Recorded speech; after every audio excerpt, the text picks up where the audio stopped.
everyone. Welcome to the first episode of mini podcast Power, Passion, Medicine, Women's Impact in Healthcare, hosted by the Rotaract Club of Osmania Medical College. I'm Bindu, and today we are very honored to have here with us Mrs. Sunitha Kumar Ma'am, who is the chairperson and the managing director at MAA ENT Hospitals, the founder trustee at MAA Research Foundation, the principal correspondent at MAA Institute of Speech and Hearing, and also the proprietor at MAA Multi Rehabilitation Institute. Good afternoon, ma'am. Very good And afternoon. also a very happy Women's Day. Thank you so much and happy Women's Day to you and everyone there. Thank you, ma'am. So, can you tell us a bit about your journey into the field of healthcare and also what inspired you to go to this extent? Inspiration, medicine has always been a feel good factor because after God, it is the doctor who's more respected and more trusted and more loved. So I always wanted to, get into this medical field. Rather, I should say I wanted to become a doctor, but constraints.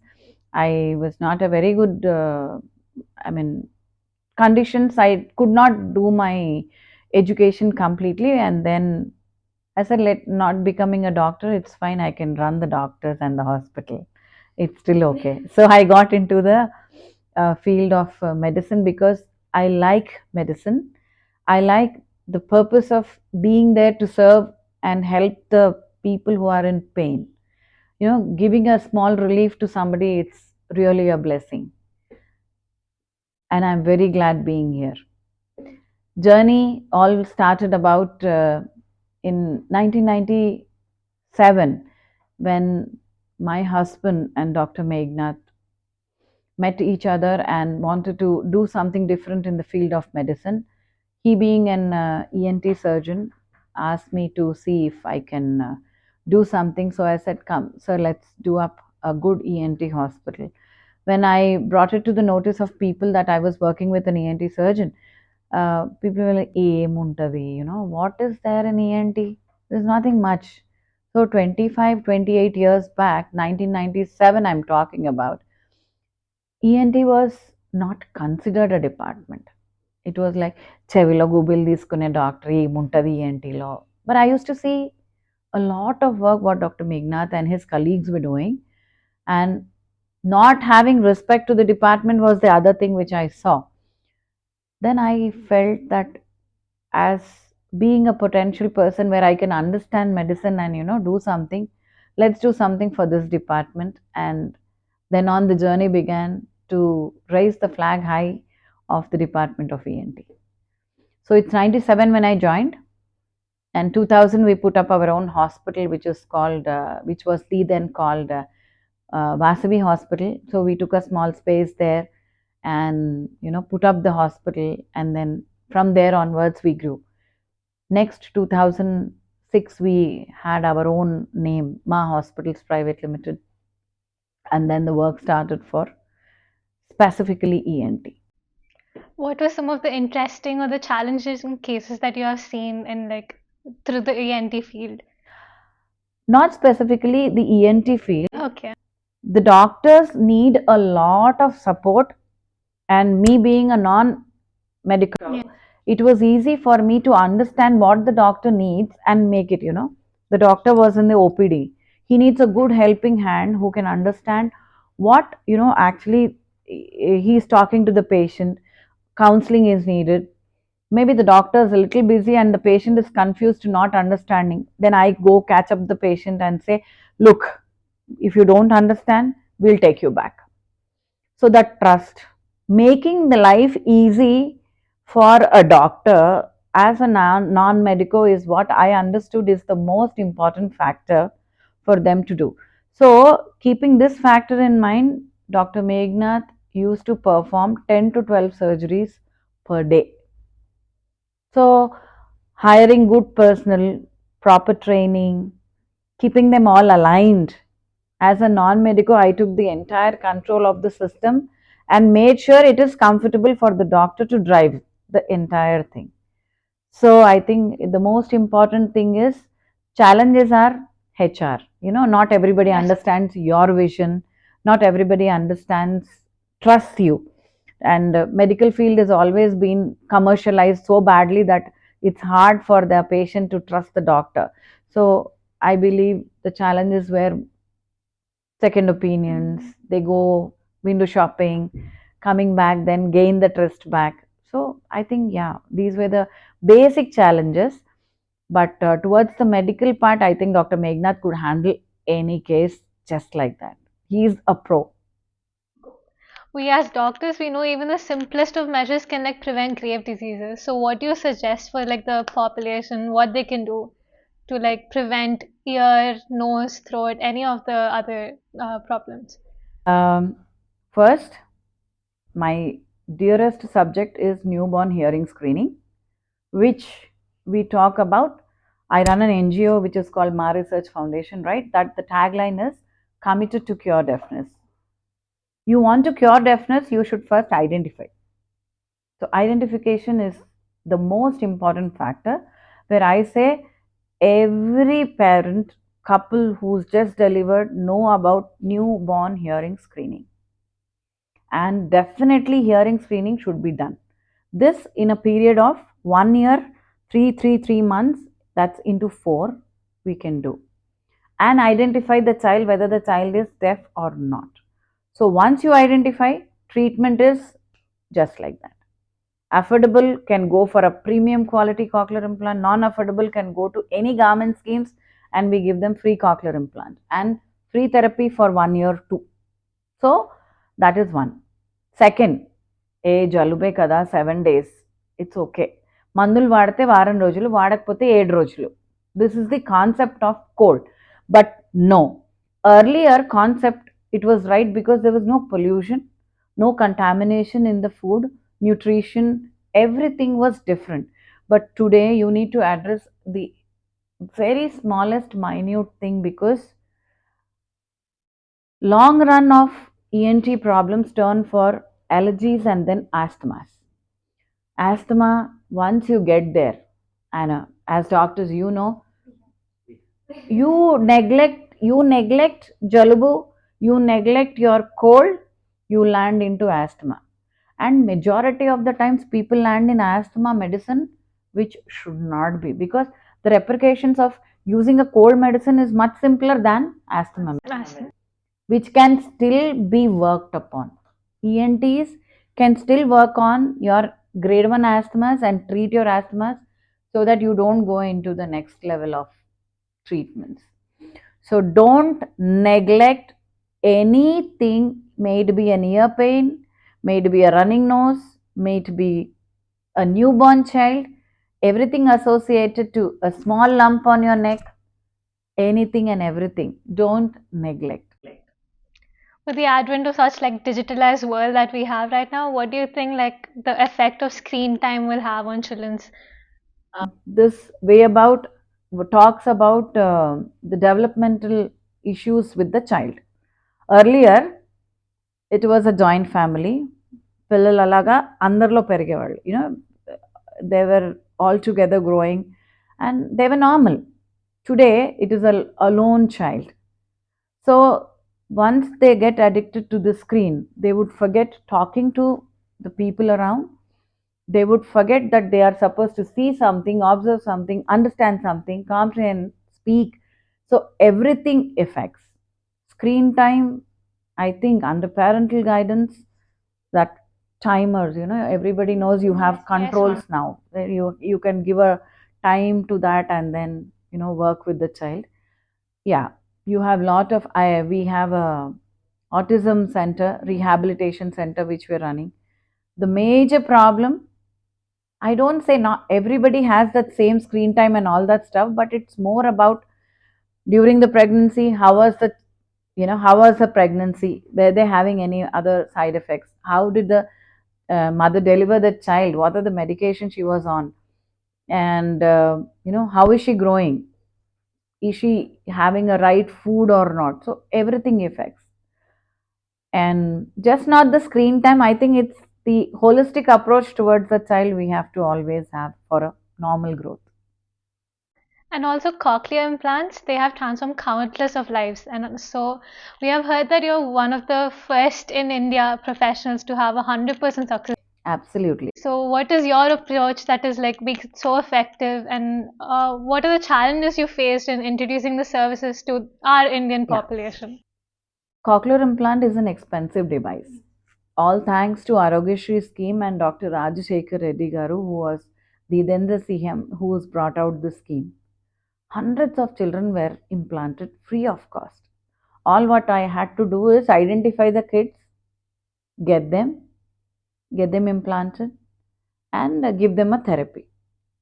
Journey is steps, but it was not easy. Parents were resistant. They didn't want, implant చేస్తే బ్రెయిన్కి problem వస్తుంది, so we don't want an implant. 1 year హైదరాబాద్లో ఉండాలి, no we don't want. It's okay if my child doesn't hear, I don't want to do anything with him. So we had to go counsel the parents continuously from that area. And very unhygienic, very they were not having very nutrition and deficiencies unknown. So I used to get them here, keep them here with us in a dorm kind of stuff for okay, 10-15 days, feed them with boiled eggs, fruits, get them a margo, get them cleaned, and then get into confidence of the parents that we are there to take care of you. Anything happens to your child, we are responsible. And then we used to get the cochlear implants done. And it was about 700 cochlear implants approximately we have completed till now. Yesterday we celebrated March 3rd, World Hearing Day. So we had a great milestone of completing those surgeries, and all successful, zero failures. We need like a round of applause for that. Thank you. And I think the most important factor is the comprehensive approach, the identification of the child, the treatment given by the surgeon, investigations, vaccination, keeping the theaters, taking it as a first case, and keeping the theaters clean, and then the post-operative care and maintenance, and then comes the rehabilitation. It's a team effort. We've also heard that you're very passionate about creating a deaf-free society. So, what was your, defining moment or a triggering point in your life that you reaffirmed this mission of yours? Being in the field of ENT, I started my journey there then. I started seeing patients who were children, smaller ones coming with not able to hear, born deaf. అప్పటికి Dr. Meghnad was not very keen in doing cochlear implants and not getting into it. He was more of a nose person, rhinologist. So we used to send patients out there to some other hospitals and say, okay, మీరు వెళ్ళండి, అక్కడ treatment ఇస్తారు. There was one child and a parent who came back to us crying. Sir, మీరు అక్కడికి పంపించారు, but we were asked to come after 5 years the child completes. The child was 2 years then. Cochlear implant is early done, the best results, as you all know. So the child was asked to come after 3 years, which was a little shocking for me. And then I could, thankfully convince Dr. Meghnad, saying, sir, we should change our center for cochlear implantation also. Kindly he accepted, and then we started the implant program. So, what was your vision behind the MAA Research Foundation and also the MAA Institute of Speech and Hearing? Uh, everything started step by step. It was not that we had a vision or I wanted to do something in specific, but it was like point number one, we started dealing with ENT doctors, so I got to know what ENT diseases are. Later on, associated was the cochlear implant program. To then associated was non-affordability of the equipment. There is a small cable that costs about 6,000 rupees. So not everybody are affordable. You need batteries to change. So how do the family sustains who are not earning more than 10-15,000 per month? So then I thought, whatever your charity we were doing, We will just give a small route to it. Say we do a foundation wherein we help the needy, as well as do a small research program on what exactly the deafness is all about. Why do we have sensory neural hearing loss? What is the gene which is actually causing the factor, for the deafness? So there is a research wing for our foundation, as well as the service wing also. So, you know many of the things that happen in my life was the then when it was needed, and I think I am blessed. God has been supporting me for the things whatever I want to do. As we all know, you're holding so many positions like the chairperson, managing director of my ENT hospital. So how do you manage all of these and balance? I think one word: passion. If you have that, everything is sorted. I don't think too much about what am I supposed to do, how am I supposed to handle. Whenever there is a task, sit on it, give your 100%, it comes out. So, there are eminent team with me. I At the end of the day, one cannot do everything. So there's a wonderful team which handles out all my things, and I am the decision maker at the end of the day. So I guide them. I don't be there 24/7, but I keep guiding them. And I think where there is a will, there is a way. And also, what do you think the major challenges that you have faced as a woman in such a male-dominant medical field, and also how did you break those barriers? Um, I think, thankfully, all the male around me accepted. Dr. Meghnad, my husband, my brothers, everybody supported. I think there are factors which we need to divide when, say, it is a male dominant society and males don't support. But thankfully, I think I have been supported by both of them, and I think wouldn't have been to here today if without their support. I think there is these all these things shouldn't be spoken out anymore. No male dominant society. There are problems. We need to identify, get out of the problems. That's it. What say, boys? We know you're an active Rotarian, so what do you think organizations like Rotary, ours, would play a role in bridging the gap between healthcare and marginalized communities? Wonderful organization, which I think the concept of the then 70 years old, I think it's not a joke. They have identified the focus areas, and health is one among them. So for me, I'm already into health sector, so it made my life easy, and my focus is ENT, and my focus is hearing, so it made my life very easy. So I approached Rotary. They gave me an acoustic van, and I go to the rurals, work with all of them, identify children with deafness, and advise them cochlear implants. Wherever possible, I put them all into free schemes. There are wonderful schemes by the central government, state government, and there are few donors who come across to support the uh, program. So I try to put them maximum. My effort will be to get them free. So Rotary has always been very supportive, and I think joining Rotary itself, I think I found you guys also because of Rotary, and I'm here giving a podcast because of Rotary again. So all thanks to Rotary. um, we have, as I told you, the hearing screening program is run through Rotary. As we wrap up today's episode, it is really nice having you here, ma'am. We are very glad, very much honored also. And also, thank you for sharing us your remarkable journey, insightful words, and also encouraging all the youngsters who are watching this podcast to, you know, make take small steps, change anything or yeah. Okay. Really lovely interacting with all of you. First podcast, and I think this is going to be a memorable podcast with me, because I know anything related to medical, and whoever are interested to do medicine, I think I really appreciate them.